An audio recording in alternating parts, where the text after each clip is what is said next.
Une production du Studio SF.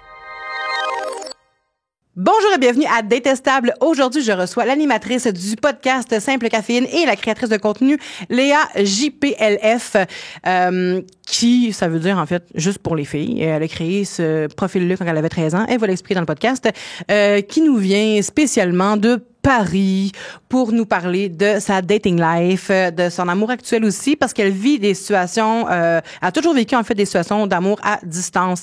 Donc c'est vraiment intéressant de savoir comment elle vivait avec ça et pourquoi elle reste dans ce genre de situation-là. Puis là en ce moment elle vit l'amour rêvé, l'amour de sa vie.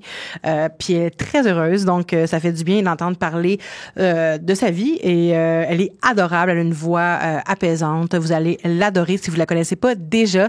Et si vous êtes français ou européen, bienvenue à Détestable. J'espère que vous allez aimer assez le podcast pour vous abonner, commenter, partager. Je suis toujours reconnaissante de vous lire. Sur ce, bon podcast!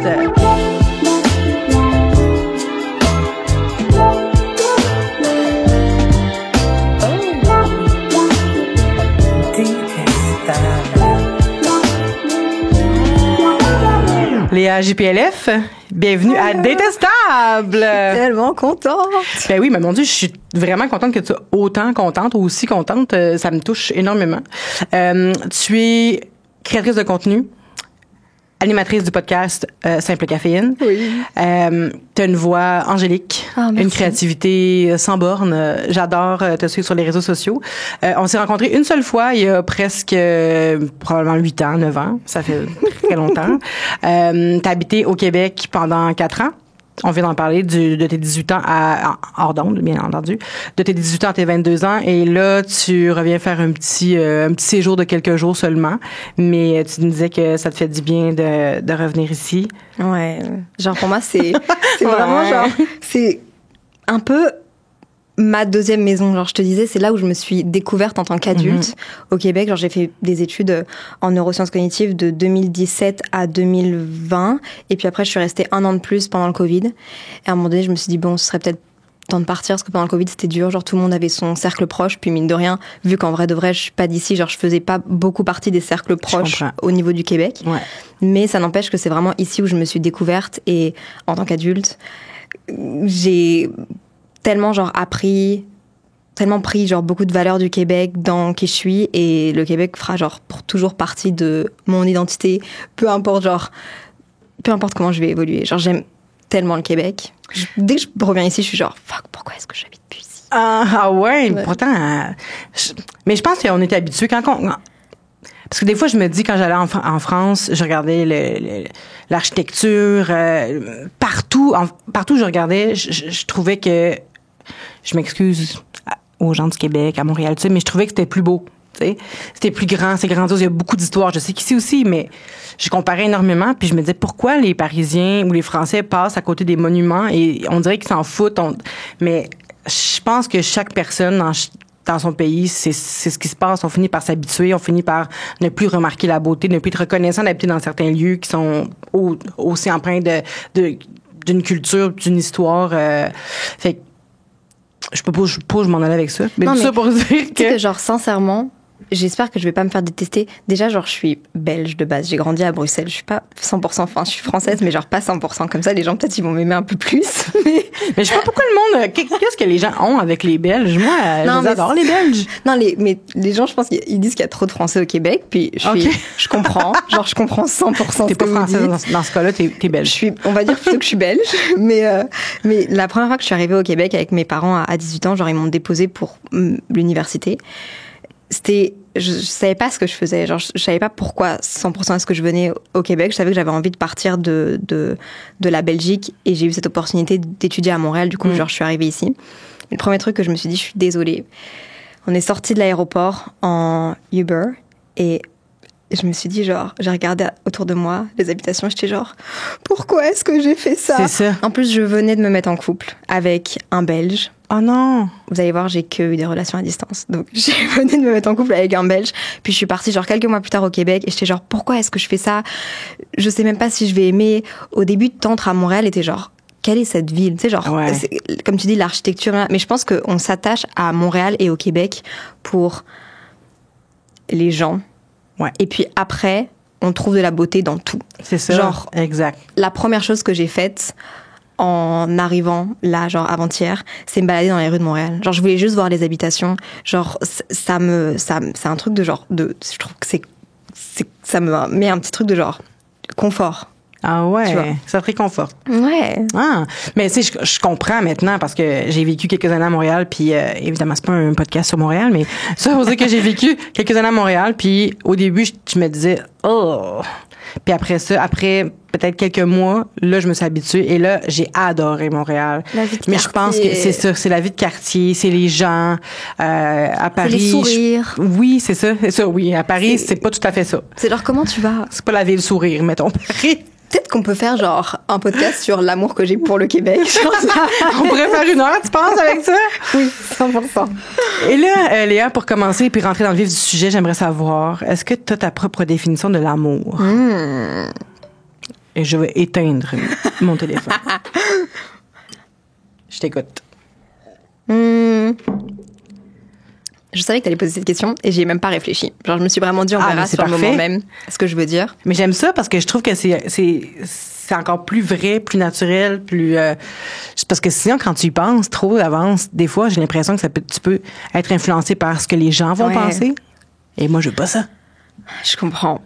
Dans mon podcast, c'est depuis depuis que je suis au Québec, j'ai un peu un motto que je dis à ma communauté, c'est que pour moi les relations elles doivent être saines et elles doivent être simples. Et donc je pense que l'amour dans sa complexité doit être sain et simple, S&S.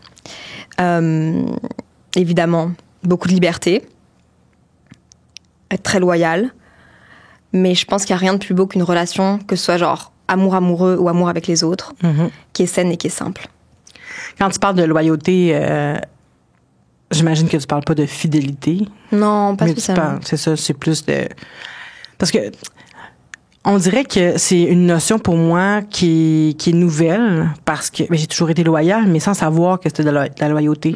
Pour moi, c'était juste naturel dans mon couple de, admettons, quelqu'un parle un peu mal à ma conjointe, pas juste la défendre, mais d'être de son côté. Puis avant, je pensais que c'était juste, il fallait que je fasse... Merde, je sais pas comment l'expliquer.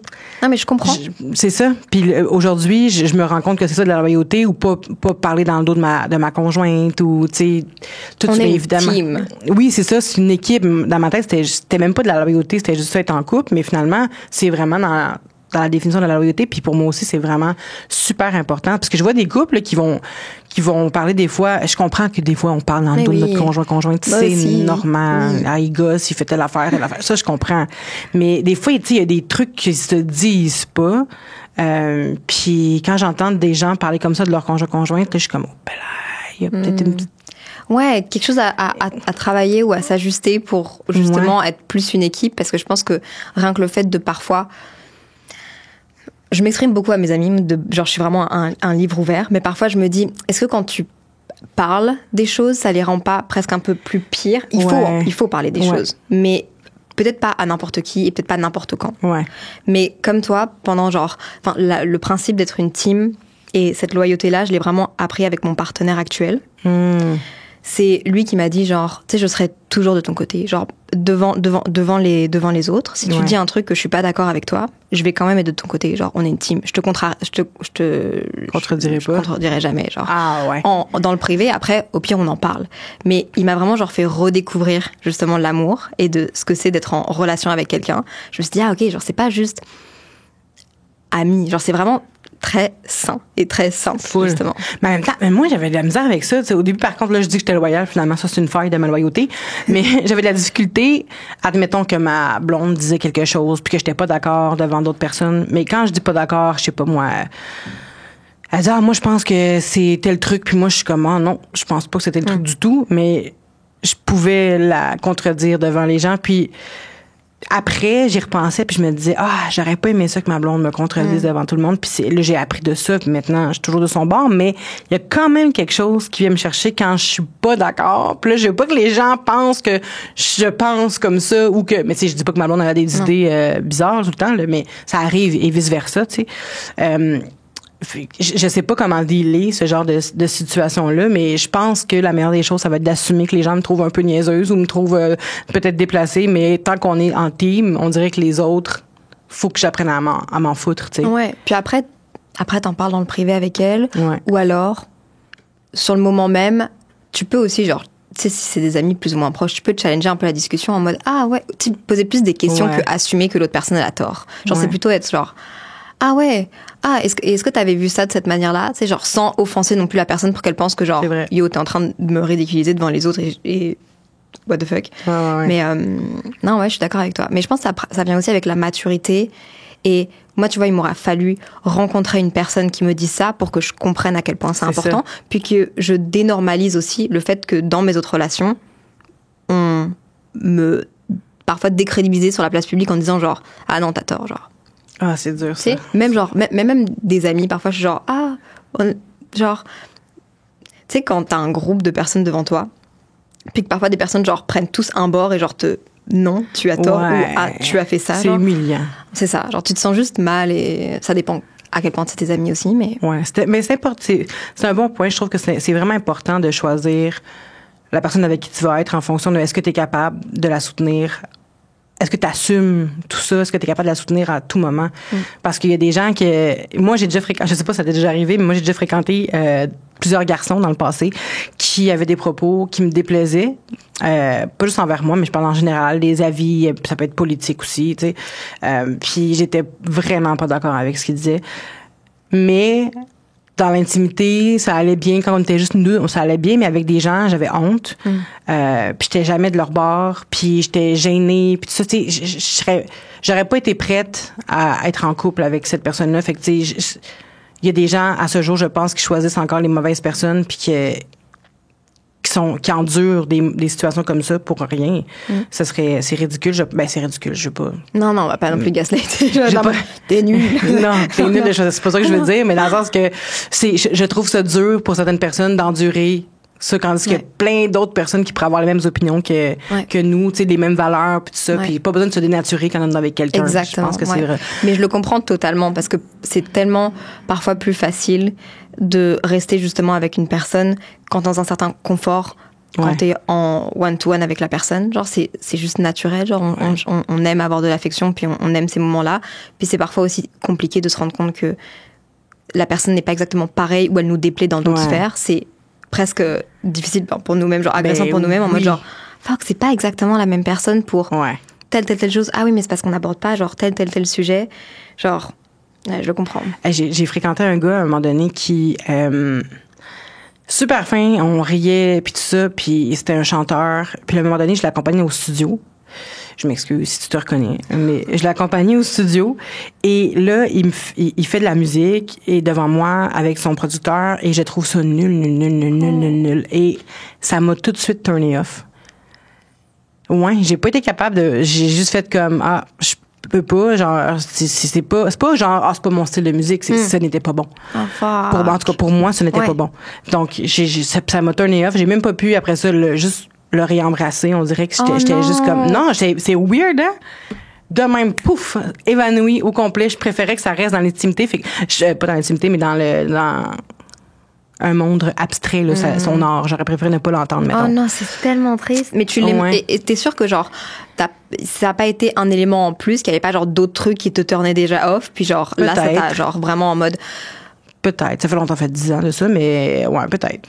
Mais c'est juste que je trouve que c'est important quand même d'avoir un peu d'admiration. Je dis pas qu'il faut être fan fini, mais un peu d'admiration, tu sais. Tellement. Je pense que c'est aussi ça qui a, genre, dans ma dernière relation, enfin, pas celle maintenant, mais celle d'avant, quand j'ai arrêté d'avoir de l'admiration pour la personne que j'aimais, j'ai l'impression que notre relation s'est un peu genre transformée en plus amitié. Genre la personne que je fréquente aujourd'hui, avec qui je suis depuis genre 3 ans et demi, qu'on appelle Samuel sur mes réseaux. Genre c'est quelqu'un que j'admire beaucoup, pas parce que sa carrière est impressionnante, parce que je suis genre sportif, ouais c'est ça, il est sportif genre pour les États-Unis. Je l'admire vraiment pour les qualités qui font qu'il arrive à ce truc-là. Parce que de toute façon, un jour, sa carrière de sportif, elle sera genre, elle sera terminée, puis ça va être genre, quelle est la suite? Mais le fait qu'il ait toutes ses qualités, ses valeurs, comment il est proche avec sa famille, comment il parle des autres tout le temps, comment il n'émet jamais de jugement sur les autres. Ah ouais, ça c'est une belle qualité. Ses parents non plus, genre je suis... Waouh. Comment est-ce qu'il est travailleur, passionné, tout ça. C'est inspirant quand même. C'est inspirant. Je suis en admiration totale devant lui. Puis je pense que ça fait grandement partie de l'amour. Ben, je suis totalement d'accord. Puis d'ailleurs, en parlant d'amour, est-ce que tu te rappelles de ta première date ou première relation, sérieuse ou pas? Celle qui t'a marqué en premier? Je vais être honnête avec vous. J'ai appréhendé un peu ces questions-là parce que j'ai pas vraiment eu de date. Comme tout le monde, en fait. Les gens, ils viennent souvent. Ouais, je te dis, là, il y en a tellement qui n'ont pas eu de date, qui ont toujours été en couple sur le long terme, puis qui ont rencontré des amis d'amis, puis ça donnait comme ça, mais c'est vraiment étonnant à quel point les gens datent pas. Je pense que mon premier vrai date que j'ai eu, c'est avec mon amoureux actuel. Ah!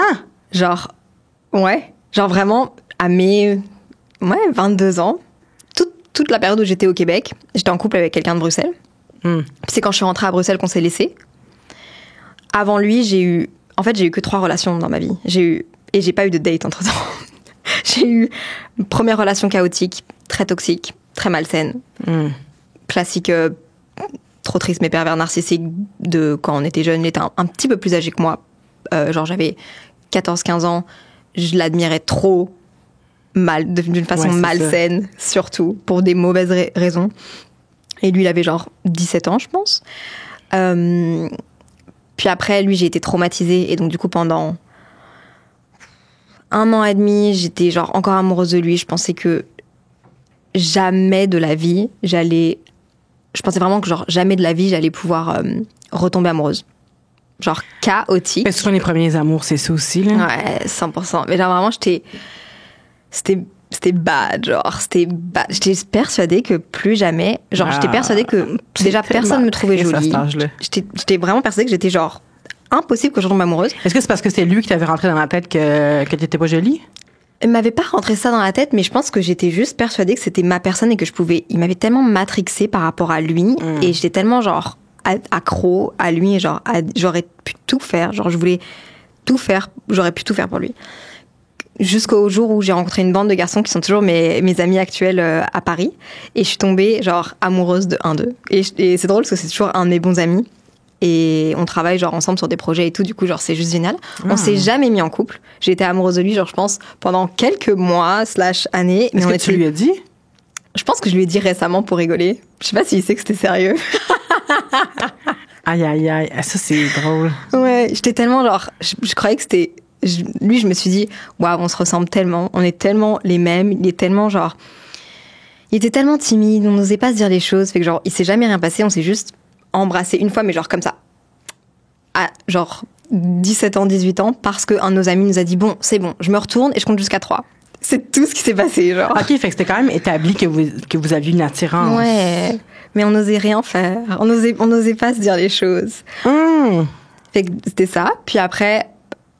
En même temps que genre j'aimais bien beaucoup cette personne, j'ai rencontré mon ex à Bruxelles parce que j'allais à Paris pour m'évader de Bruxelles parce que j'avais un plus gros sentiment d'appartenance à l'époque à la France parce que ma famille vient du nord de la France, mais moi j'ai grandi à Bruxelles et j'ai toujours genre voulu partir. Je travaillais ça avec ma psy. J'ai toujours voulu partir de Bruxelles. Donc, je faisais des allers-retours entre Bruxelles et Paris, genre depuis très jeune, notamment pour le premier garçon de qui j'étais tombée amoureuse. Mais donc après, je faisais encore des allers-retours. Et donc, à un moment donné, j'ai arrêté de faire des allers-retours, puis je restais plus à Bruxelles. Et là, j'ai rencontré un garçon avec qui je suis restée 4 ans, que ma communauté ont très bien connu pendant que j'étais à Montréal, parce que au bout de 2 ans, il m'a rejoint pour habiter avec moi à Montréal, puis il a fait des études à Montréal. Et lui, je l'ai pas daté non plus. Genre, on s'est juste rencontrés par des amis, puis on se voyait en bande d'amis, puis à un moment donné, on s'est mis en couple. Mais tu sais, il y avait pas vraiment de date. Fait que le vrai premier date que j'ai eu, je dirais que c'était à 22 ans. C'était quoi? J'ai rencontré mon copain sur... Je peux dire un nom d'une application de rencontre? Bah oui. Sur Bumble. Bumble. J'avais jamais téléchargé d'application de rencontre. Puis j'ai téléchargé une application de rencontre juste après ma remise des diplômes à Montréal, parce que ma remise des diplômes a été genre postposée à cause du Covid. On a eu vraiment cette chance-là. Je remercie l'Université de Montréal parce que c'était le rêve de mes parents de me voir avec mon petit chapeau. Je pense qu'ils auraient été tellement tristes et moi aussi si ça avait pas été postpone. Ouais. Il y a plein d'universités, tu sais, genre ça a juste été annulé. Et nous, du coup, on a genre... C'est ça à cause de la COVID, c'est ça? Ouais. Genre ça a été postpone genre 1 an après ou 1 an et demi après.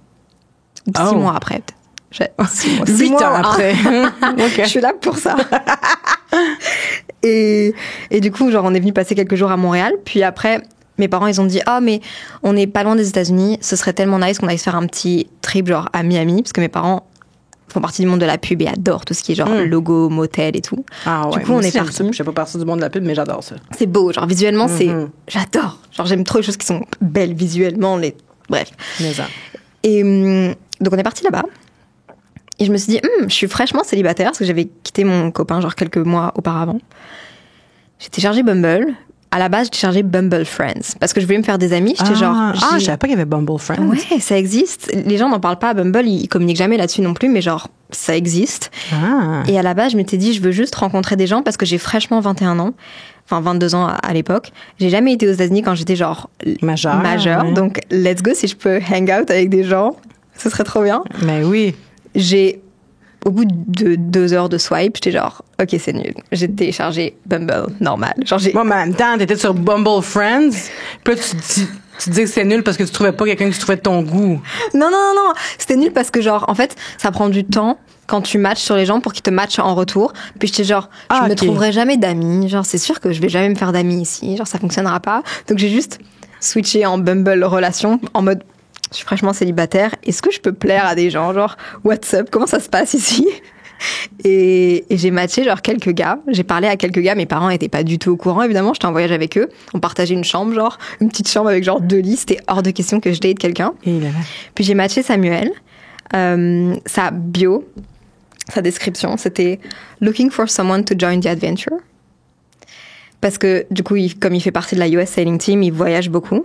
Puis moi, j'ai juste répondu I would love to join the adventure. Genre, j'adorerais rejoindre l'aventure. Je sais pas pourquoi j'ai dit ça, genre. J'étais un peu folle. Est-ce que tu trouves vraiment beau? J'imagine que c'est là. Ouais, mais c'est drôle parce que ça fait, je pense, c'est aussi parce que je suis amoureuse. Genre, je vois pas vraiment, j'ai du mal à me dire, ouais, cette personne est belle et cette personne n'est pas belle. Genre, c'est vraiment quand je parle à cette personne et en fonction de ce qu'elle dégage que je trouve la personne belle ou pas belle.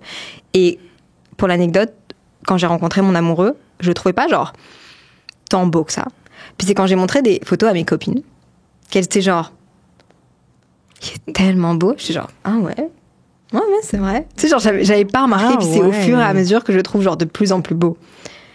J'adore ça. C'est hyper cliché, mais vraiment dans genre toutes mes relations c'est comme ça. Genre j'ai pas un, tu sais, il y a des gens qui ont un radar de genre, ah, cette personne est vraiment belle pour genre tel trait, cette personne. J'ai pas du tout ce radar-là. Mais donc, du coup, on se match à Miami. Je le vois absolument pas. Je rentre en Belgique. J'avais le Covid avec mes parents. On a attrapé le Covid aux États-Unis, genre catastrophe. J'ai découvert que j'avais le Covid dans l'avion quand j'ai pas, genre, goûté le jus de tomate. Genre, il y avait aucun goût à mon jus de tomate. J'étais genre, on est dans l'avion, j'ai le Covid. Et quelques jours enfermée chez moi, mon ami d'enfance est venu et m'a dit « Léa, je vais aller faire du télétravail à Lanzarote. Les billets d'avion sont vraiment pas chers. » C'est où ça? C'est une île à gauche du Maroc. OK. Genre, t'as Majorque, Lanzarote. Ah, oui. Tu vois. Et il m'a dit « Je vais y aller. » Et moi, à l'époque, je gagnais pas ma vie avec les réseaux sociaux. J'avais pas beaucoup d'argent. Je pense que les billets d'avion étaient genre à 17 €. Puis j'étais genre « Je sais pas si j'y vais. » Tu sais, genre, vraiment, j'étais genre, fuck, genre. 17 €? Ouais, c'était le Covid et nous, on pouvait voyager, mais il y avait personne qui voyageait. Et je me suis pas rendu compte, mais Lanzarote, c'est une île qui est quand même chère en termes de logement, puis de billets d'avion. Puis là, c'était genre vraiment pas cher. Et le même jour où mon ami me dit ça, genre, il vient me porter un café, il me dit qu'il va y aller, il me demande si je veux venir. Je lui dis, ouais, je sais pas. Le même jour, il y a Samuel qui me parlait genre une fois tous les 3 jours, qui me dit, ma prochaine destination pour m'entraîner, c'est Lanzarote. J'étais genre, c'est quoi les chances? Let's go, je vais le faire. Donc j'ai évidemment rien dit à mes parents, j'ai juste dit à mes parents que j'allais rejoindre mon meilleur ami. Avez-vous 17 €, s'il vous plaît? Juste pour... Non, mais j'avais 17 €, mais j'étais juste stressée par rapport à la sécurité financière. Ça faisait 1 an que j'avais arrêté mes études, même si j'avais été diplômée, pour essayer de vivre de ma passion. Puis moi, je suis sur les réseaux depuis que j'ai 13 ans, mais j'ai vraiment commencé à essayer d'en vivre pendant le Covid, quand j'étais à Montréal. Et quand je suis rentrée, je me suis dit, OK, la vie est plus chère ici, si je veux partir en appartement ici. Bref, je me posais beaucoup de questions. Puis là, j'arrive à Lanzarote. J'ai pas de nouvelles de Samuel pendant genre 4-5 jours. Déjà, il me texte pas. J'ai pas de nouvelles. Je suis genre, wesh. Et en fait, il s'était fait bloquer parce que lui aussi avait eu le Covid et donc les États-Unis voulaient pas qu'il parte à Lanzarote. Finalement, il s'est arrangé. Je pense qu'il avait pas le Covid. C'était genre un faux positif.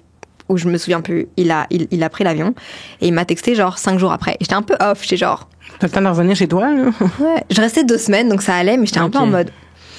Et parce qu'il a quelques jours où t'as des jours off, mais c'est un job genre qu'il a quasiment 7 jours sur 7, 365 jours. Donc, il avait genre pas beaucoup de temps, mais moi à l'époque je savais juste pas. J'étais genre pourquoi il me texte pas. Et au final on s'est vus. Puis vu que c'était justement là on vient enfin à l'histoire de mon premier date. Yeah vu que je suis vraiment très stressée et très nulle en date, il m'a proposé pour qu'on se voit. Il y a personne de super bon en date. Non, c'est vrai. C'est vrai.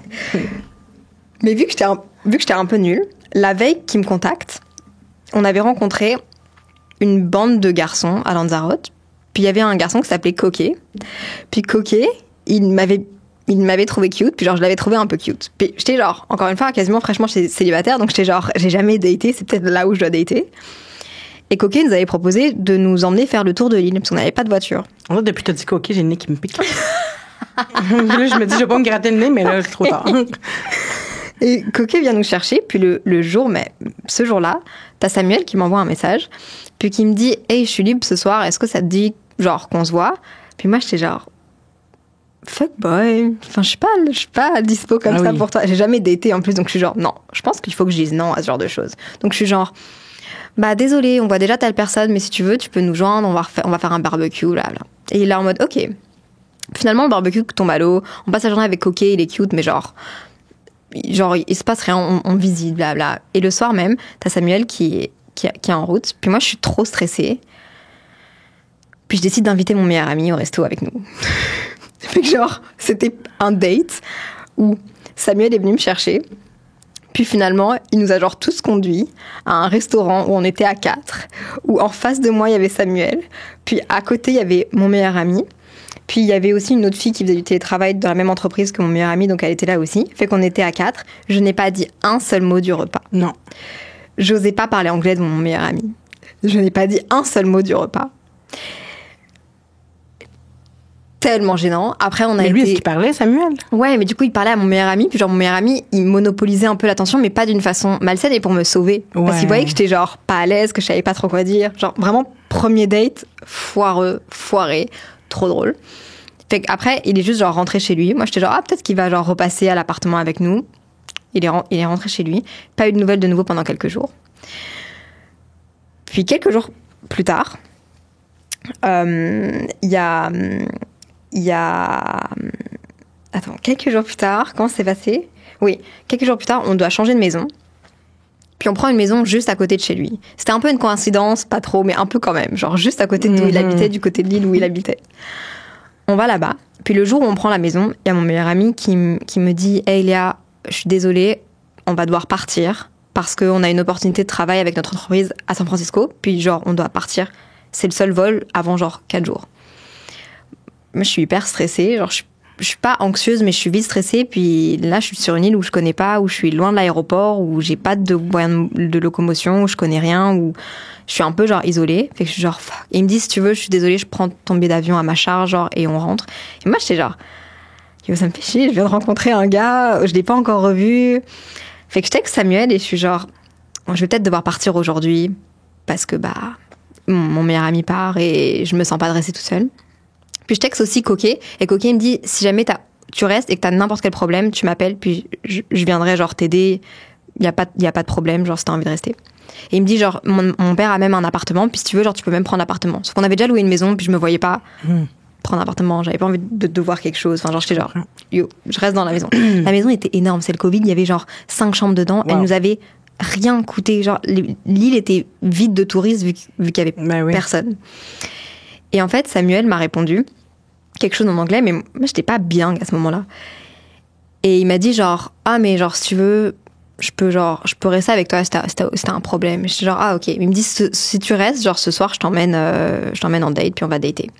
Fait que le soir, donc Loris part, mon meilleur ami. Samuel vient me chercher le soir, on va au restaurant, c'est du coup notre premier date ensemble. C'est catastrophique. Genre, encore? Samuel est quelqu'un qui a besoin de beaucoup manger pour son régime alimentaire de sportif. On a été dans un restaurant où il faut partager les plats. Moi, quand je suis stressée en date ou face à genre quelqu'un que j'apprécie, ça me coupe l'appétit. Fait que genre, tout était catastrophique. La façon dont on parlait pas, parce que j'avais peur de parler anglais, on me parlait un petit peu, mais genre, j'avais pas tout le vocabulaire que je voulais.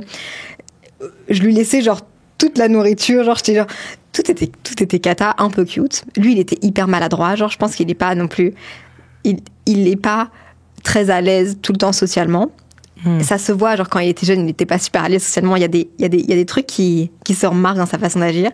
Il essayait de me prendre la main, genre, ça fonctionnait pas, genre. C'était ça, ces moments-là, là. C'était turn off. On en rit après, mais sur le moment, ça fait monter ma pression. C'était vraiment turn off. Fait qu'on rentre du resto, puis il me redépose, et moi, je suis genre, bon, bah, c'est la fin de la soirée. Donc, je lui dis au revoir dans la voiture. Puis je sors de la voiture, puis il me suit. Puis je suis genre, wow, menace, genre, pourquoi il me suit, genre, qu'est-ce qu'il fait? Ça t'a stressé? Un peu. Okay. Parce que j'ai jamais eu de date, ouais. Oui. Puis j'ai jamais de ma vie, encore aujourd'hui, du coup, eu de one night stand, genre, tu sais, j'ai jamais, genre, je sais pas, je suis trop, je sais pas comment ça fonctionne, genre, je suis pas à l'aise. Et puis je suis quand même toute seule sur une île, genre, je suis en mode, Et là, genre, il entre après moi. Fait que je me dis, hey, je vais faire un tour de la maison. Je lui fais un tour OK, mais lui, il voulait juste t'accompagner parce que t'étais seule, j'imagine. Ouais. En fait, dans son message, il me disait, si t'as peur, je peux, genre, venir habiter avec toi. Legit. Fait que long story short, on a passé toute la soirée à jouer au jeu de cartes We're Not Really Stranger, où, en vrai de vrai, je fais l'innocente, mais j'avais trié les cartes en avance en me disant, si jamais... Oh my God, t'avais pensé à ça? T'avais pensé à ça? Je me suis dit, si un jour dans la semaine il vient, je veux avoir les questions que je veux lui poser. Ah, mais c'est tellement une bonne idée. Ouais. Mon Dieu, je vous conseille ça. Fait que c'est grâce au jeu de cartes We're Not Really Stranger que ma relation avec mon copain s'est aussi rapidement genre débloquée en un truc un peu sérieux et où on parlait vraiment de choses intéressantes, sachant qu'en plus on parlait pas la même langue, donc pour mettre des sujets de discussion en place, c'était compliqué. Puis long story short, il a passé la semaine quasiment avec moi. Entre-temps, je sais pas ce qu'il m'a pris, j'ai fait un date avec Coquet. Donc, j'ai eu 2 dates dans ma vie. J'ai fait un date avec Coquet, genre 2 jours après. Ah ouais. Je sais pas pourquoi. C'était fun. C'était genre un date sur la plage où Coquet a joué de la guitare. Ah, ça, c'est malaisant un peu quand même, je trouve. Ouais, il y a une vidéo YouTube de ce date-là. Mais c'était cute, genre. C'était vraiment genre, tu sais, c'était genre bon? Coucher de soleil. Ouais. Ouais, non, c'était cute. Il chantait et tout, puis genre, il chantait bien, puis c'était cute. Puis genre, il avait tout préparé un setup, il avait apporté même du papier toilette, si jamais je voulais genre aller aux toilettes après le date. On s'est retrouvés genre coincés sur la plage parce que la marée avait monté, puis on a dû genre escalader la falaise. Genre, c'était vraiment comme dans un film, c'était trop drôle. Puis j'ai plus jamais revu Coquet. En mode, il s'est rien passé. Juste, il a été très cute avec moi. Mais le soir même, à 9h du soir, j'étais chez moi, puis je disais à Samuel, est-ce que t'aimerais bien genre venir? Puis Samuel était genre, non, je vais pas venir ce soir, mais si t'as besoin de moi, genre tu m'appelles et je serai là en genre 2 minutes. Mais est-ce que tu savais que t'étais en date avec quelqu'un? Ouais. Non mais, tu comprends pas, j'ai jamais fait de date Moi, j'étais genre, je savais même pas ce qui pouvait se faire ou pas se faire. J'étais juste genre, YOLO. Mais, ouais. Ça se faisait pas, genre. Mais oui, tu dois rien. Ouais, clairement, je... Vous êtes pas en couple, ça fait 48 ans que vous vous connaissez. Ouais. Mais moi, il m'aurait fait ça. Il m'aurait pu revu, genre. Ah ouais? Bah, si on date pendant genre 1-2 jours, tu sais, genre, qu'on passe des bons moments ensemble, que genre chez toi, que, tu sais, ça se passe un peu bien, puis que tu me dis que demain, tu vois telle personne, un peu out of nowhere. Ouais. Et puis après, tu me rappelles le lendemain, ou genre le soir même en mode, J'ai fini ma date, veux-tu venir dormir avec moi? Oui, genre, j'étais bête, j'étais jeune, j'étais enfant. Genre. Je pense pas que c'est bête, moi. Je pense qu'on est toutes là à vouloir trouver notre perfect match, tu sais. On est là à vouloir... Ah, OK, ben là, j'ai passé la soirée avec Léa, c'était cool, mais je veux voir avec Vanessa comment ça se passe.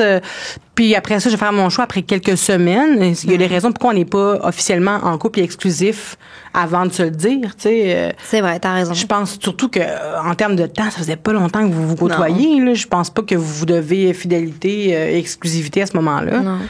Non, mais voilà. Mais donc, je pense, là, c'est mon opinion à moi. Après ça, je suis d'accord, mais je trouve que c'était un peu genre déplacé de ma part. Je peux comprendre. Mais innocemment. Tu sais, genre, vraiment, c'était juste très innocent. Parce que je pensais aussi plus jamais le revoir. Ouais. Puis long story short, après, il y a eu genre plein de coïncidences comme ça. Mais genre, j'ai fait une série de 5 épisodes de podcast où je raconte ça. Fait que genre, c'est vraiment long. Mais il y a eu plein de coïncidences. Puis on a fini par se dire qu'on était exclusifs. Puis on s'est dit notre premier je t'aime à Montréal il y a genre 2 ans pour le Nouvel An, quand je suis revenue. OK, vous avez été 1 an ensemble sans vous dire... Ouais, genre 9 mois, ouais. Sans vous dire je t'aime? Ouais. Lui, le je t'aime, c'est vraiment quelque chose de... Ça, on peut en parler. Ben oui, j'adorerais. Personnellement, j'ai le je t'aime assez facile. Ouais. Et je ressens très fort les émotions. C'est genre, surtout en tant que créative, je trouve qu'on a vraiment des... Mon copain, il appelle ça des vagues. Genre, j'ai des vagues très hautes d'émotions fortes, puis je peux avoir des vagues très basses où je ressens genre très fort la tristesse ou la nostalgie, etc. Puis lui, il est vraiment plus platonique, très stable dans ses émotions, très sain, justement. Et ça m'aide beaucoup, genre, que lui soit comme ça, même si parfois je trouve ça triste qu'il suive pas ma vague de c'est trop bien, mais il est vraiment genre tout le temps comme ça. Pourquoi je dis ça? Il te ramène vers un milieu. Ouais, exact. Tu veux dire, je t'aime. Ah oui. Fait que genre, j'ai facilement, tu sais, j'aime les gens. Je ressens facilement, genre, fort des émotions. Et clairement, je pense que j'ai été très rapidement attachée à lui et j'aurais très rapidement pu dire je t'aime. Sauf que lui, sa définition du je t'aime, je pense qu'elle est très... Tu l'as dit pas à beaucoup de gens. Il m'a déjà dit qu'il avait été fréquenté une personne pendant genre plusieurs mois. Quasiment, je pense, 9 mois. Puis au bout de 9 mois, genre, la personne lui a dit qu'elle l'aimait, puis il s'est dit genre, non, moi, je pense que j'aime pas. Puis, ouais, je pense que ça va pas continuer, genre. Fait que j'étais aussi stressée par rapport à ça. Genre, je veux pas lui dire je t'aime, puis qu'il me dise qu'il m'aime pas, finalement. Ouais. On a mis genre 6 mois à se dire qu'on était exclusifs, même si il s'est rien passé avec d'autres gens de mon côté, et lui non plus, genre. Mais on a mis 9 mois à se dire vraiment je t'aime, puis le je t'aime était genre très important. Genre, il a dit très peu je t'aime dans sa vie. Comment ça s'est passé? Comment tu l'as pris? On était à Montréal. C'était une période très compliquée pour moi. J'ai fait un burn-out il y a genre 2 ans. Après avoir sorti un premier café. Je suis fan de café de spécialité. Puis j'ai sorti un café en édition limitée il y a genre 3 ans. Et j'ai trop voulu tout faire toute seule. Et j'ai fini en burn-out genre intense. Je suis venue à Montréal me réfugier parce que j'avais tout le temps envie de pleurer. Genre ça allait pas. Genre Et première idée qui m'est venue en tête, c'est OK, j'ai besoin de retrouver du confort dans une ville qui m'apaise, c'était Montréal. Et donc, il m'a rejoint, c'était pour Nouvel An. Et on devait aller au Belvédère du Mont-Royal. Moi, je voulais lui dire je t'aime. Lui voulait me dire je t'aime. Il y a eu une tempête de neige. On s'est genre couché. On allait aller dormir. Puis genre, il était dos à moi, on se faisait un câlin. Genre, il était big spoon. Genre, la grosse cuillère. Et à un moment donné, il m'a dit genre I love you. Et j'ai genre pas répondu pendant 30 secondes. Parce que j'ai tellement une mémoire de merde que je voulais vraiment me rappeler de ce moment. Du coup, je me suis ancrée dans le moment. J'étais genre, tu vas te rappeler de ce moment, Léa. Et au bout de genre quelques secondes, je lui ai dit genre, I love you too. Comme ça. I love you too. Oui. Ah non, mais c'était trop beau, genre. Mais c'est cute parce que, tu sais, moi, si je me rappelle de mon je t'aime ma blonde, elle m'avait accompagnée sur un tournage. Puis, tu sais, le moment où est-ce que tu sais pas comment présenter la personne que tu fréquentes, c'est une fréquentation, c'est une amie, c'est bizarre, tu sais, puis la personne, les gens vont nous voir s'embrasser ou se tenir la main, mais c'est pas ma blonde, c'est bizarre, en tout cas. Et là, elle avait été vraiment super cool pendant le tournage, elle avait parlé à tout le monde, super à l'aise, puis ça m'avait vraiment, ça turn on quand même, tu sais, quand t'arrives avec quelqu'un quelque part, puis la personne est capable de se débrouiller. Veux-tu un verre? Oui. Veux-tu faire ça? Nanana. Ah, bonjour, moi, c'est Marie-Pierre. Moi, tu sais, là, ça, j'aime vraiment ça. Ouais, et là, elle avait été comme ça pendant la soirée. Et là, on repart après le tournage. Puis je suis dans l'auto puis je me dis,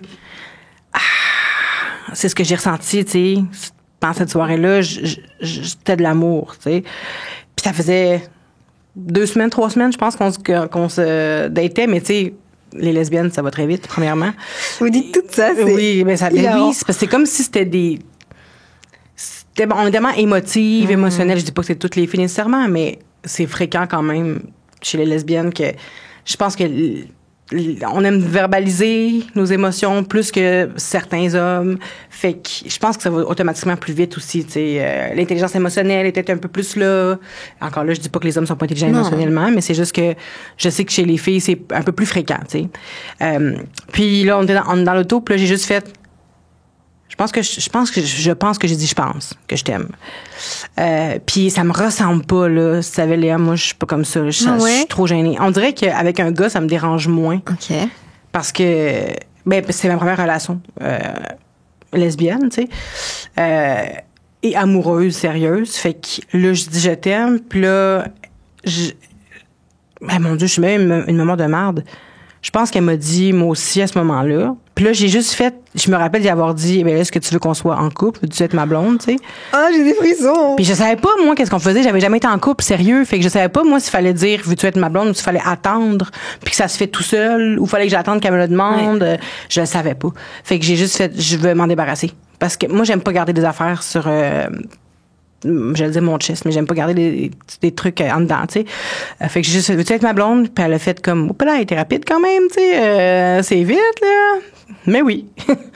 Fait que là, on a comme officialisé ça dans l'auto après un tournage. Ouais, mais c'est tellement spontané, c'est tellement vrai. Ouais. Tu l'as ressenti, je comprends tellement le feeling de tu le ressens sur le moment, puis t'es genre, je peux pas le garder en moi. Genre, c'est le moment, c'est là que ça doit se faire. C'est ça.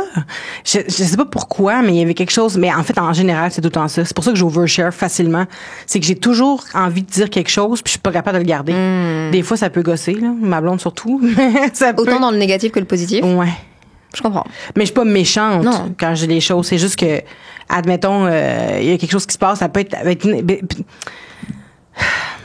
je vais pas rentrer là-dedans, mais en tout cas, c'est juste que c'est ça, j'overshare, okay. Puis c'est juste parce que de un, je fais confiance rapidement aux gens. Quand je sens qu'il y a une belle vibe, que ça va, les gens ils comprennent ma vibe, ils comprennent mes intentions, qui sont jamais méchantes mes intentions, jamais. C'est juste que j'ai trop besoin de yap. J'ai trop besoin de mais des fois je dis de la merde là, mais c'est parce que je le ressens de même, tu sais. Je le ressens, fait que je le dis, mais il faut que j'apprenne à dire ça aux bonnes personnes. Ouais, une personne est parfois bon moment, genre. Bon moment, bonne personne. Fait que je travaille là, ça fait quelques mois que je travaille là-dessus avec ma psychologue. Là. C'est cool! Oui, mais ça change aussi ma relation de couple. Ça a un impact sur ma relation d'être capable de 100%. Dire les choses au bon moment, de la bonne façon. Mais c'est beaucoup de travail sur moi, là. Faut que je force, là. C'est physiquement, là, c'est pénible. Là. Mais je pense que c'est mon TDAH qui fait que j'ai de la difficulté à garder les... Est-ce que tu te dis pas aussi, si jamais je le dis pas maintenant, je vais l'oublier? Fait que genre... En fait, j'aimerais ça l'oublier, pour pas le dire. J'aimerais ça l'oublier, mais je sais que si je le dis pas, c'est comme si ça montait, puis à un moment donné, comme, il faut que ça sorte. C'est comme un feu, tu sais. Puis ça, ça l'a valu quelques chicanes de couple, je dois t'avouer. Et c'est quoi les tips que, genre, ta psychologue, elle te donne? Est-ce qu'elle te dit, genre, si tu l'écris, tu vois, c'est quoi les outils qu'on pourrait, genre, même partager? C'est ça l'affaire, c'est que j'ai pas tant d'outils. C'est juste que le fait que j'ai quelqu'un à qui le dire, que j'ai moins besoin de le dire aux autres. OK, je comprends. Fait qu'à chaque lundi, Marie-Claude, aujourd'hui, hey, cette fille-là, est-ce qu'elle était conne aujourd'hui? Mais c'est des trucs que je peux pas dire aux autres, tu sais. Fait que ça se dit pas, puis je sais que c'est pas correct. C'est juste que moi, je le ressens comme ça. Fait que là, elle me permet de sacrer après quelqu'un, de dire que c'est une ci, que c'est une ça, même si je le pense pas, c'est juste que sur le moment, je le ressens de même, tu sais. Fait que je peux parler plus vite. Tu sais, quand on parle plus vite que ce qu'on ressent, tu comprends ce que je veux dire? Ouais, 100%. Fait que je peux me permettre ça avec ma psychologue. Fait qu'après ça, j'ai plus ce sentiment-là qui m'anime de devoir, comme, pas bitcher, mais de devoir me plaindre de la personne, de devoir dire à la personne qui est pas correct ou que ci ou que ça. Tu sais, là, c'est dit. Après ça, c'est comme... Je suis un peu plus libre. Puis là, je peux me permettre de réfléchir rendu au moment. Puis là, je me dis, c'est pas nécessaire, Vanessa. On regarde ça pour soi. Même avec ma blonde, quand il y a des trucs qui me tapent ses nerfs puis que je sais qu'ils sont pas importantes, je vais tout le dire à ma psy. Elle ramasse pas ça, elle fait pas ça, elle m'a dit telle affaire, puis elle l'a pas fait, elle regarde pas. Puis là, je dis tout ça, puis après ça, rendu quand je vois ma blonde, tout a été dit. Puis j'ai plus de problème avec ça. C'est bien que t'aies trouvé cet endroit-là et cet espace-là et cet outil-là pour justement t'apaiser dans les autres moments, genre. Ouais, vraiment, vraiment. Est-ce que toi, t'as des petits moments où est-ce que c'est quoi, mettons, si tu veux pas y aller, tu y veux pas, là, mais est-ce que vous avez pas des disputes, évidemment, ça doit arriver, là, mais des trucs récurrents, tu sais, qui reviennent à chaque fois, puis qui changent pas, puis que ça peut alimenter le conflit, peut-être? Genre, j'ai vraiment... Cette relation-là est tellement différente des autres relations et j'arrive pas à savoir si c'est parce qu'il est américain ou si c'est parce que juste il a été éduqué dans une famille qui est genre hyper saine. Je pense que c'est plus ça. Je pense. Genre, même j'ai rencontré ses parents et je les aime trop. Genre, c'est un schéma qui est genre très parfait, très sain et on ne s'est jamais écrit dessus. On ne s'est jamais engueulé. Puis genre... Oui, il y a déjà des moments où, tu sais, j'ai perdu patience, puis j'ai été genre vraiment frustrée, mais je pense qu'il me laisserait jamais la place, enfin, il me laisserait l'espace de lui gueuler dessus, mais je pense que la relation, elle serait genre quasiment finie, genre. Ah, c'est un ouais. truc, je pense qu'il a jamais vu ses parents s'engueuler, puis c'est un truc genre, il m'osserait jamais la voix dessus, puis il me permettrait pas il cautionnerait pas plutôt que je lui hausse la voix dessus. Il est très dans l'introspection. Ou quand on a des trucs qui gossent ou qu'on perd un peu patience, c'est genre, il prend du recul, il prend son petit carnet, il prend des notes, il écrit. Et puis après, il revient me voir. Et il me dit, OK, je pense que ça, il y a tel point d'amélioration. Ça, je pense que j'ai mal fait. Ça, je pense que tu pourrais, genre, améliorer ça. Puis moi, je suis assez ouverte que pour être genre, OK, genre, je prends des notes. Et parfois, j'ai même pas envie... Tu sais, genre, il y a des gens qui, parfois, ont envie que l'autre personne comprenne toujours leur version et pourquoi elles ont agi comme ça. Moi, je l'explique, mais après, genre, je suis plutôt dans je veux move on et je veux évoluer. Je pense que le fait qu'il soit sportif, il essaye tellement toujours d'être la meilleure version de lui-même qu'il instaure aussi ça dans notre relation. Et ça, c'est genre vraiment la plus belle qualité, je pense, qu'il a. Et c'est notamment grâce à son travail. Et moi, du coup, ça fait en sorte que ça m'apaise beaucoup parce que dans mes autres relations, c'était facile d'être dans des embrouilles et même parfois de chercher un peu à ce que l'autre personne, elle monte un peu dans les tours parce que ça a ramené un peu genre... La flamme. Ouais, même pas du spice, mais juste genre un peu une preuve d'amour aussi, mais malsaine et très mal placée. Ouais, c'est comme quand tu veux rendre l'autre personne jalouse un peu. Ouais, tu sais. Mais même ça, avec lui, genre, ça fonctionne pas. Genre, il a jamais été jaloux. Il a confiance en lui, il a confiance en moi. Quand je dis je vais bien, pour lui, il n'y a aucun message sous-jacent. Alors que moi, dans mes autres relations, et je pense que je tiens ça aussi de ma relation avec mes parents, etc., genre, il y avait toujours des messages subliminaux dans les messages. Lui, fallait que tu déduises quelque chose. Exactement. Parfois même, genre, j'essaye de faire passer des messages subliminaux, mais ça ne fonctionne pas. Et je peux pas être fâchée contre lui. C'est juste une façon saine qu'il a de voir les gens et de voir les relations. Genre, tu lui dis A, c'est A. C'est pas A et demi ou B, genre. Mais ça, j'essaye d'être comme ça maintenant, hein, parce qu'avant, j'anticipais les désirs et les besoins de tout le monde. Fait que là, on m'écrivait, mettons, ça va bien, merci. Là, j'étais comme, hop, là, ça va bien, merci. Ça veut-tu dire qu'elle a besoin d'aide à tel endroit? C'est parce qu'elle s'emmerde. C'est parce que si, c'est parce que ça. Est-ce qu'elle a besoin? Es-tu déçue parce que j'ai dit que je pouvais pas y aller? Puis là, il fallait que je comble ça. Puis là, j'étais sur-gentille. Puis là, à cause de ça va bien, merci, ça pouvait valoir un bouquet de fleurs, là, tu sais. Dans le sens que ça avait pas de bon sens. C'était ridicule maintenant. Je me dis, tu m'as écrit ça va bien, merci. Puis ça fait pas longtemps. Ça fait quelques mois, là, que je pense comme ça. Ça va bien, merci. Je vais prendre pour acquis que ça va bien et que tu me remercies. That's it. Mais c'est important, c'est une belle qualité, je trouve. Mais ma psy m'aide beaucoup à ça aussi, genre, tu sais, à déconstruire un peu tous ces schémas et ces petits automatismes que j'avais parce que, comme toi, genre, pendant très longtemps, je pense que encore maintenant, mais j'ai été une très grosse people pleaser. Ouais. Et j'essaye aussi, comme toi, genre, d'anticiper. Je veux que l'autre personne en face de moi, elle m'aime. Ouais. Je veux, genre... Et c'est dur parce que je pense que je le fais pour moi, mais je le fais aussi parce que j'ai envie que les autres m'aiment.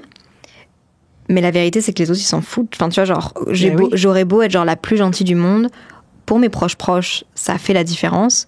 Pour les gens que je vois une fois dans ma vie, évidemment, j'ai envie d'être cordiale et j'ai envie qu'ils aient un bon souvenir de moi, mais est-ce que ça vaut la peine que je me coupe en 4 parce qu'on s'est rencontrés 5 minutes, juste parce que j'ai envie que tu penses que je suis la meilleure personne du monde? Ouais.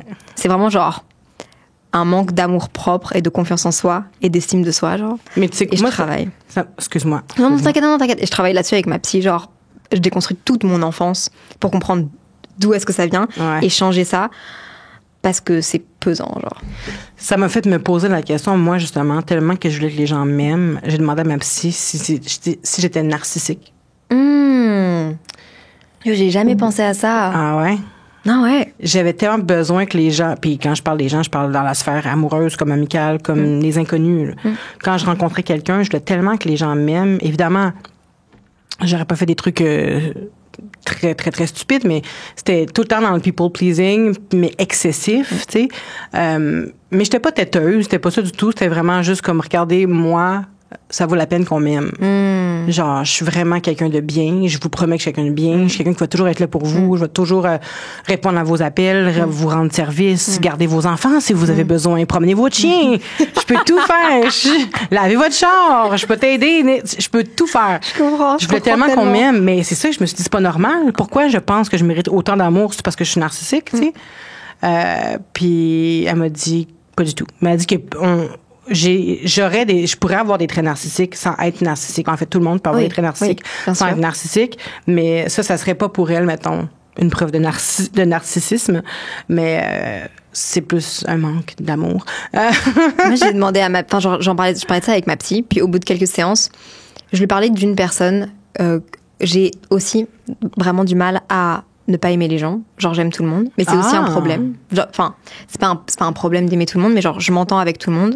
Sauf que du coup, dans certaines sphères de ma vie, par exemple le travail ou même des amitiés, bah, quand il est question de mettre des limites, j'arrive pas à les mettre parce que j'arrive pas à dire c'est ok de pas bien m'entendre avec une personne. Genre, c'est pas parce que je m'entends pas bien avec une personne ou qu'on n'a pas spécialement d'atome crochu que cette personne ne m'aime pas ou que cette personne est une mauvaise personne. Ouais, mais j'ai quand même du mal à dire je n'aime pas cette personne. Et donc, je travaille là-dessus avec ma psy.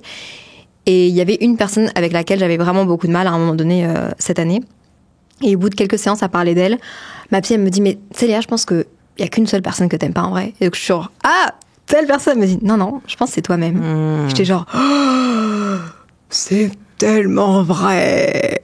Ce besoin de genre donner de l'amour aux autres et que les autres m'aiment parce que je suis pas capable d'assez m'aimer. Parce que la vérité, c'est que mon copain, par exemple, qui a confiance en lui parce que sa confiance, elle a été bâtie durant son enfance avec des liens de confiance de ses parents entre eux, avec ses parents lui, dans toutes ses relations, genre qui ont été très saines avec ses amitiés, il se pose pas de questions, genre si telle personne l'aime ou l'aime pas, enfin, ou en tout cas il me le montre pas, mais je pense que c'est pas un truc qu'il overthink, ça lui prend pas d'énergie, il est juste genre tout est calme, tout va bien, il est tellement sécure. J'allais dire ça.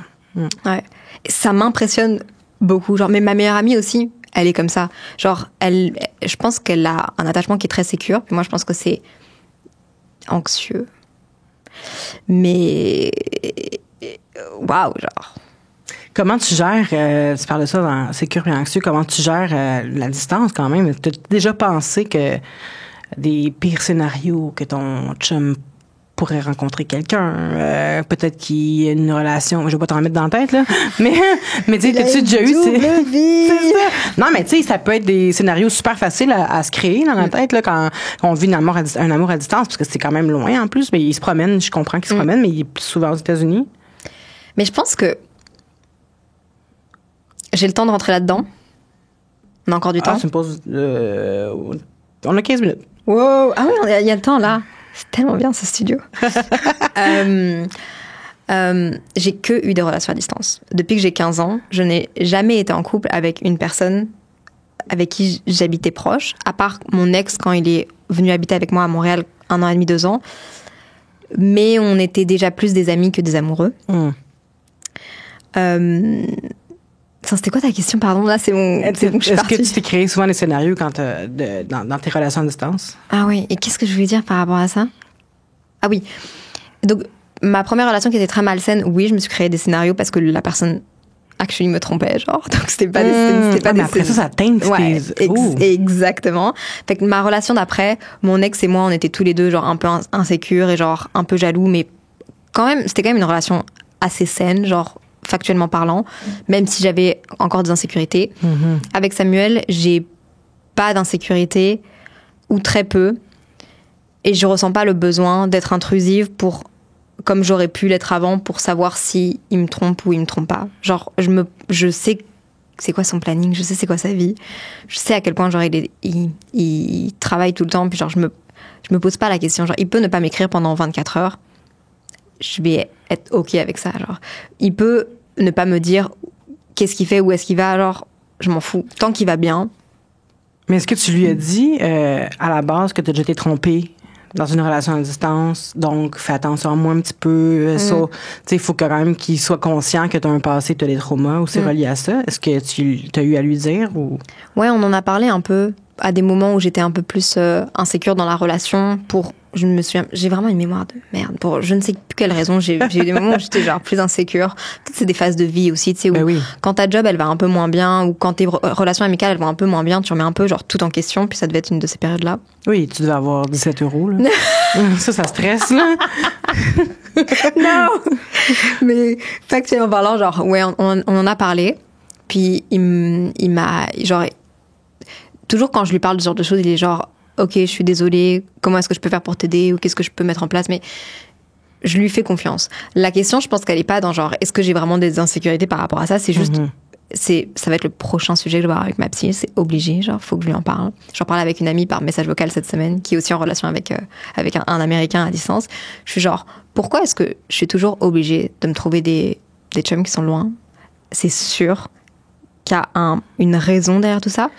Peut-être un besoin d'indépendance de ma part, peut-être un besoin de partir, d'avoir un échappatoire. C'est sûr qu'il y a un truc, j'ai jamais été en relation avec quelqu'un dans la même ville. Mais c'est simple, tu veux juste pas payer de Airbnb. C'est la réponse. Ok, j'avoue. C'est peut-être ça. En plus, c'est les États-Unis, c'est genre tellement pas le pays où spécialement j'ai envie d'aller en ce moment, genre. Non, c'est clair. Mais heureusement, il est pas tout le temps là-bas. Puis je ne sais, genre, aide-moi. Pourquoi est-ce que je veux tout le temps être en relation à distance? Ben, je sais pas, je suis pas psy, là, mais tu sais, moi, mettons, si ça m'arrivait, je pense que c'est parce que ça serait, l'appel au voyage, ça c'est certain. Ça me turn super on de savoir que quelqu'un voyage. De savoir que je peux voyager avec ma personne aussi, c'est un gros turn on. Et effectivement, j'aime beaucoup ça, avoir des moments seuls, faire mes trucs, avancer. Parce que moi, quand je suis seule, ça roule rapidement. Quand je suis en couple, quand ma blonde est pas là, tu sais, je vois que mes choses avancent vite. Je dis pas c'est pas qu'elle me ralentit, c'est parce que je veux être avec elle. Ouais. Donc, je fais pas. Je suis pareil, ouais. Ben, c'est ça. Puis quand elle est pas là, je suis comme, oh shit, j'ai pu peinturer ici, j'ai fait ça, 3 vidéos, une chanson. Puis c'est en 2 jours, là, tu sais, quand elle est là, ça peut me prendre 2 semaines de faire ça. Fait que, des fois, tu sais, ça, j'ai besoin. Fait que peut-être que ça répond à ton besoin, oui, effectivement, de solitude, d'indépendance, puis d'entrepreneur aussi. Ouais. Puis il y a quelque chose, c'est ça, de sexy de savoir que quelqu'un, de le dire aussi, j'ai une relation à distance. Je trouve que ça fait très... Moi, tu sais, j'ai été influencée par beaucoup de films d'ados aussi. Il y a quelque chose de romantique aussi là-dedans. Savoir qu'on t'aime à l'autre bout du monde. C'est vrai. C'est très séduisant, tu sais. Ouais. Je pense qu'il y a vraiment aussi un besoin certainement de m'échapper. Tu sais, genre, j'ai habité du coup à Bruxelles jusqu'à mes 18 ans. Puis après, je suis partie à Montréal. Puis là, maintenant, j'habite à Paris parce que c'est genre pour le travail. Je me sens vraiment nulle part à la maison. Genre, j'ai un podcast qui s'appelle Legit, genre, où est ma maison? Parce que je me sens belge par ma carte d'identité, par mes amis qui sont là-bas, parce que mes amis sont à Bruxelles. Mes 2 parents aussi habitent à Bruxelles.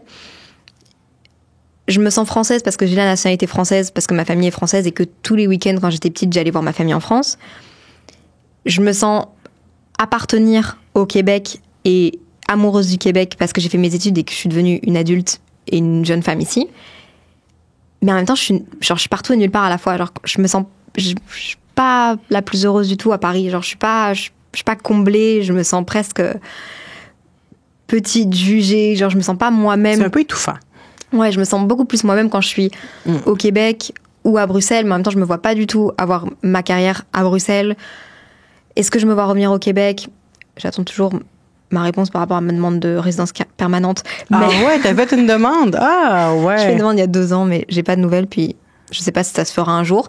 Et je sais même pas si est-ce que je pourrais revenir, est-ce que tu sais, genre, c'est très flou. Très peu de chances qu'il l'accepte, mais on sait pas. Mon copain est américain, tu sais, genre, partout et nulle part à la fois, j'ai tout le temps Comme Dieu. Oui, fact. Peu importe lequel, là. Exact. Partout. Ouais, non, mais c'est fou. Mais moi, je trouve ça le fun, tu sais. Mais je peux comprendre que je peux comprendre. J'imagine le sentiment de pas se sentir chez soi partout ou de se sentir chez soi partout. Je sais pas c'est lequel qui prime sur l'autre, là, mais on dirait que moi, je déteste pas ça parce que je me sens comme ça tout le temps, moi, aussi chez moi. Parce que moi, je suis pas satisfaite de rien. Ça, c'est la raison première de ma consultation avec ma psy, c'est ça. Ouais. C'est parce que je suis jamais satisfaite. Okay. Fait que je pense que peu importe l'endroit où est-ce que je suis satisfaite. Je me semble que je me sentirais mieux à Paris. Je vais voir à Paris, je suis comme, il me semble que j'étais bien à Montréal. J'étais bien à Martinique, quand on est à Martinique. J'étais bien chez ma grand-mère en Guyane. Tu sais, je cherche tout le temps à me sentir mieux, tu sais. Mais je pense que c'est un travail qui doit se faire comme partout et nulle part à la fois, mais faut que tu le fasses tout le temps. Ouais. C'est une vraie question identitaire, tu sais, genre, c'est qui je suis. Ouais. Genre, ok, je suis Léa. J'ai grandi à Bruxelles, j'ai étudié à Montréal, j'ai un amoureux qui est américain. Tu sais, genre, je suis sur les réseaux, j'ai étudié en neurosciences cognitives. Genre, c'est vraiment en neurosciences cognitives. OK. C'est vraiment genre une question identitaire de genre, je suis qui parmi tous ces endroits? Et je pense que j'essaye un peu de suivre. Ouais, c'est vrai. Je suis un tout, genre. Mais vraiment. Si on t'enlève une chose, t'es moins Léa. Ouais, c'est vrai. T'as raison. Je pense, en le fond. Peut-être non, pas non plus. Raison. Tu vas peut-être remplacer ça par quelque chose d'autre puis tu vas devenir encore plus complète. Qui sait? J'aimerais terminer avec des petites questions. Ça te tente-tu? Oui. Des petits ça ou ça? Ouais, je suis tellement contente d'être venue sur des estables. Genre, vraiment, merci. J'espère que ça t'aura satisfait. J'ai tellement parlé longtemps de mon date. C'est parfait. Okay. C'est parfait. Écoute, il y a des gens qui vont... en fait, les gens qui écoutent des testables, ils aiment les invités. J'espère je pense pas que c'est déjà arrivé vraiment là, qu'on me dise... j'ai ouvert toutes mes applications parce que je cherche... Les questions. J'ai tout ouvert les applications, je te parlais, puis j'ouvrais Instagram, message texte. Oui, je pense que chaque invité trouve son lot pas de spectateurs, d'auditeurs. Puis j'ai toujours des bons commentaires de tout le monde. Les gens... C'est ça qui est cool avec Détestable aussi, c'est que les gens, ils vont s'identifier à certains types de dating. Tu sais, comme là, les relations à distance, on n'a pas vraiment abordé ça. En Mathilde, on n'a pas abordé ça, hein? On n'a pas abordé les relations à distance, hein? C'est ça. Yeah! Fait que tout arrive avec les relations à distance. Fait qu'il y en a plein qui vivent ça, tu sais. Moi, je sais pas si je serais capable. Je sais qu'il y a plein de gens qui se posent des questions aussi par rapport à ça. Fait que tu vas avoir répondu à des questions, puis tu vas rassurer d'autres personnes. La prochaine fois, on fera un podcast où les gens poseront leurs questions par rapport aux relations à distance. Puis je pourrais répondre. Full. Prochaine fois, dans combien de temps? Mais je vais venir sur Simple Caféine. Oui, s'il te plaît. Mais j'espère tellement que les gens auront leur mot à dire par rapport aux relations à distance. Et si jamais vous êtes en relation à distance, s'il vous plaît, dites en commentaire qu'est-ce que vous trouvez dans les relations à distance pour rester en relation à distance. C'est vrai. Genre, quelle est la raison d'après vous qui fait que vous êtes en relation à distance? Est-ce que c'est vraiment sur la durée possible? Est-ce que là, ça fait 3 ans et demi que je suis en relation à distance avec mon copain. Est-ce que, genre, au bout de 7 ans, je vais être comme... Je suis tannée? Parce que, tu sais, la distance... Il faut pas le savoir, hein? Ouais. Il va falloir que tu le vives. Mais c'est vrai, c'est une bonne question. Qu'est-ce qui vous fait rester dans votre relation à distance? Qu'est-ce que ça vous... Mais pas qu'est-ce que ça vous apporte, parce que c'était là, c'est parce que ça t'apporte quelque chose de positif, mais tu sais, pourquoi t'es encore là? Oui. Parce que c'est pas évident de savoir que ce soir, tu dormiras pas avec ton chum ou ta blonde, tu sais. Un matin, vous vous réveillerez pas à côté, puis en fin de semaine, se faire un plan avec, mais finalement, il est pas là. Tu peux pas aller déjeuner quand tu veux avec, au restaurant, fait que... Genre, je pleure à chaque fois que je le quitte. Ben, c'est sûr. Puis je suis tellement contente de le retrouver, mais en même temps, quand je le retrouve, il y a toujours ce petit côté de papillon dans le ventre, mais en même temps, on se connaît, on s'appelle, mais t'as toujours le moment où tu retrouves la personne, petit moment d'adaptation, un petit peu gêné, tu sais, genre. Ça, c'est cute. Mais tu sais quoi? Bon, je t'écoute parler, puis j'ai l'impression que moi, je suis quand même team loin des yeux, loin du cœur. Ah ouais? Ouais. Comme... Ouais, mais pourquoi? Est-ce que c'est parce qu'on a des traumas, puis qu'on a trop besoin de genre... Je sais pas.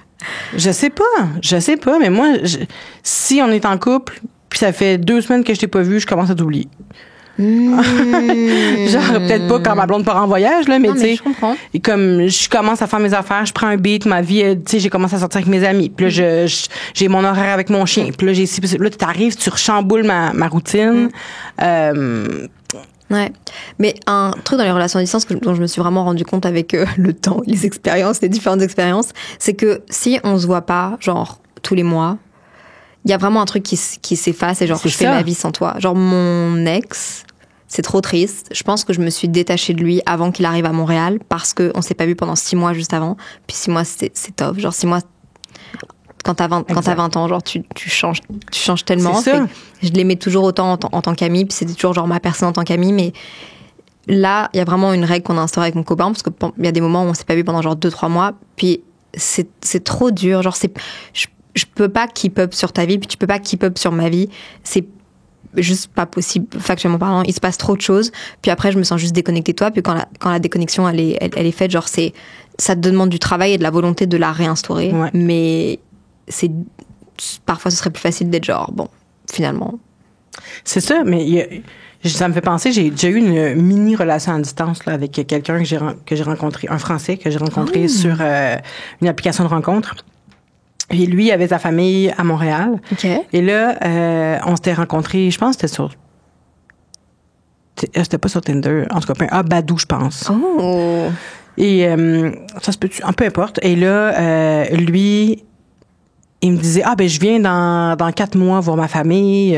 Fait que là, on se kiffait, quoi. On s'écrivait. Puis non, mais c'était vraiment le fun. Tu sais, il y avait quelque chose, ça piquait ma curiosité. Je voulais tout savoir de lui. Puis tu sais, il y a quelque chose de très mystérieux aussi d'une relation comme ça sur les réseaux sociaux. Puis là, à un moment donné, il est venu 4 mois après.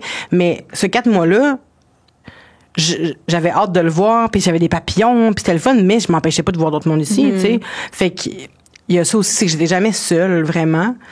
Si j'avais été en couple puis j'avais été séparée de lui pendant 4 mois, ça aurait été différent parce que je peux pas combler le vide avec d'autres personnes nécessairement, à part mes amis, admettons. Là. Fait que tu sais, ça, il y avait le mystère, ça c'était cool, tu sais. Il est venu finalement, ça n'a pas cliqué. Ça c'est chiant, hein. Tu perds 4 mois de ta vie, tu parles avec quelqu'un tous les jours. Une fois, mais pas 2. Hein. Tu le rencontres une fois. Il m'a dit à la fin de la première date ou deuxième date. Il m'a dit, faut que je reparte déjà à Paris, tu vas trop me manquer. J'ai dit, tu vas voir, tu vas t'habituer. J'ai dit ça. Tu vas voir, tu vas t'habituer. Genre, tu vas passer à autre chose. Il a fait comme, OK. Puis une fois de temps en temps, il répond à mes stories encore à ce jour. Mais, tu sais. Oh my God, il t'a jamais oublié, Vanessa? Ben oui, il y a eu une femme puis un enfant. Oh, OK. Puis là, il m'a contacté quand sa femme Arrête! Ça, c'est du tea. Oui! Il n'écouterait jamais ça. Anyways. Alors, je te pose 2-3 ça ou ça, OK? Oui. Je sais pas faire de décision. Mais c'est ça le but. Partager un appartement minuscule avec ton ou ta partenaire 24 heures sur 24, 7 jours sur 7, ou vivre dans 2 villes différentes sans jamais habiter ensemble. Vivre dans 2 villes différentes. Sans jamais habiter ensemble. Ouais, je sais, c'est que jamais vous habiterez ensemble. Là. Non, mais je pense que mon besoin d'indépendance, là, prime. Genre, enfin, ce serait catastrophique. Pour ma santé mentale puis la sienne, je pense. Fait que même sur le long terme, tu penses pas que tu vas habiter avec... Si, mais là, c'est pas c'est de la fiction, là, ce que tu me dis. Mais t'aimerais quand même ça, un jour, te poser puis habiter avec lui. J'adorais, je pense que ça me ferait très peur, j'adorais, mais par contre, c'est vrai que... Mais il me faudrait quand même mon espace. Surtout que, tu sais, je travaille de la maison. Puis ce serait impossible qu'on partage un studio tous les deux. 24 heures sur 24, 7 jours sur 7.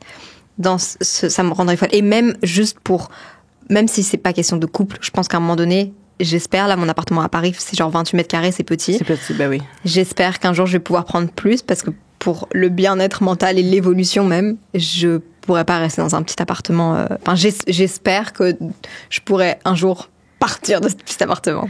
Ben oui, c'est sûr que oui. Quand tu vas avoir ta résidence permanente au Québec, tu vas voir, c'est moins cher ici. Avoir une date parfaite, mais il paye avec des coupons rabais. Ou une date moyenne, mais qui t'offre le resto le plus chic de la ville.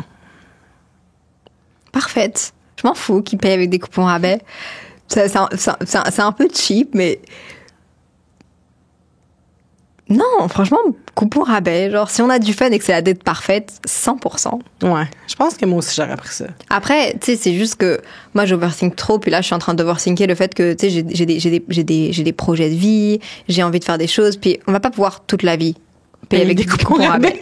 C'est juste qu'à un moment donné, les raisons pour lesquelles j'aime mon amoureux aussi, c'est parce que il est carriériste, il a de la drive, Ouais. et genre, j'aimerais que mon partenaire ait ça. Puis si tu payes avec des coupons rabais, parce que pour le moment, c'est genre ce que tu peux, mais que t'as des projets et que t'as envie de faire, et que la date, elle se passe bien, genre, go Ouais. for it. Il y a plusieurs raisons, c'est ça, pour qu'on paierait des coupons rabais. Il y a des gens riches qui payent des coupons rabais. Ah là. ouais? Oui, j'ai déjà entendu. J'avais une voisine quand j'étais jeune qui avait beaucoup d'argent. Puis elle payait tout le temps. Elle faisait toutes les épiceries aussi pour aller checker my God. les meilleurs rabais puis tout ça. C'est une passion, ça. Puis oui, mais elle se disait, pourquoi je paierais plus cher? Je travaille mon argent. Pourquoi je paierais plus cher? Puis là, j'étais là, oui, c'est bien vrai, mais t'as les moyens de sauver du temps en faisant juste une épicerie. Ouais. Puis t'es comme, ben non, je vais travailler, je vais faire, je vais, Ok. tu sais, puis je trouvais ça quand même légitime. Ouais. Après ça, j'aurais peut-être dû faire comme elle, mais je ne l'ai jamais fait. Puis j'ai quand même beaucoup de respect aussi pour les gens qui sont capables de réclamer, ouais. Tu sais, qui vont dire, ah, regarde, tu m'as proposé un rabais, je vais l'accepter, je vais le prendre. Je Tu sais, suis incapable. ben, moi non plus, je suis pas capable. Il y a une fille sur TikTok, je fais une petite parenthèse, là, qui m'a, je sais pas si tu l'as vu passer, je pense pas, on a peut-être pas le même algorithme, là, mais il y a une fille qui, à sa fête, a fait tout le tour. J'ai vu. T'as Si, vu? J'ai vu. Elle a Et fait- mon algorithme est quand même très québécois parce que je c'est suis tellement ça. tous les podcasts et tous les créateurs de contenu que genre, oui, j'ai Ah. vu. C'est, Elle a fait tous les commerces qui offrent quelque chose à son anniversaire. j'aurais jamais osé, mais elle a tellement bien fait. Genre, c'est là pour ça. Genre. Oui, ben c'est ça qu'elle dit, mais moi, j'étais là, Ouais. Elle rentre à n'importe quel commerce, là, je pense qu'elle a fait 6-7 commerces dans la journée, là. Elle a fait la file comme tout le monde. Bonjour, c'est ma fête. J'aimerais avoir ce qui m'est dû. Oh my God. Elle a fait ça je capotais. Je serais incapable, mais je pense que je serais incapable, mais genre, je suis jalouse. Parce que j'aimerais 100%. vraiment être C'est une capable. belle qualité, je trouve. Ça dépend dans quel contexte. Là. Être avec quelqu'un qui critique tout ce que tu fais ou quelqu'un qui te dit toujours oui, même quand tu as tort. Non, je pense que, honnête, sincèrement, aucun des deux. Mais à choisir, C'est sûr. à choisir là maintenant, je pense la critique.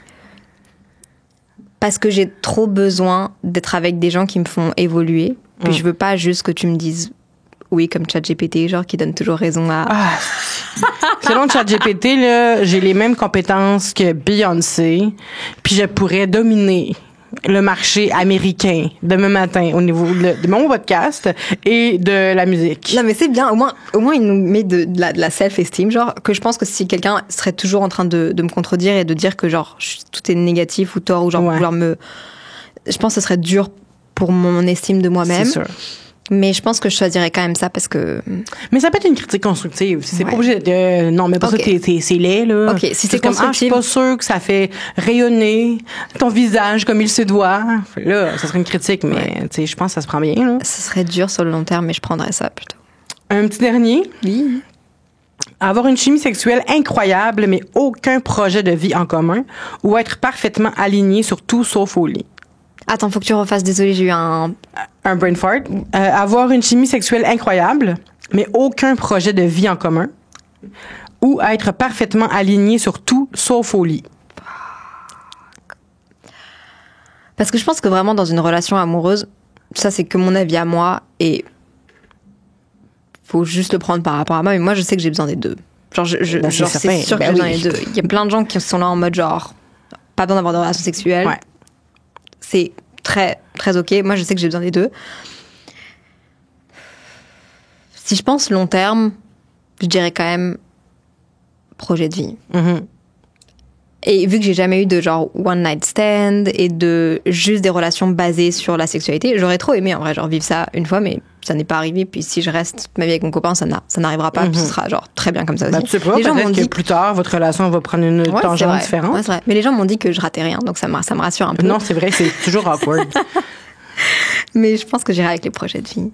Moi aussi, je pense. Je me vois pas dans un couple me lever, faire l'amour, me coucher, faire l'amour, puis jamais parler du futur. Tu sais. Non, Jamais avoir des projets. C'est bien le fun, à un moment donné, mais après 5 ans. je me sentirais vide. Ben, c'est ça. Ben, tu serais vide parce que tu serais fatigué, là. Complètement brûlé.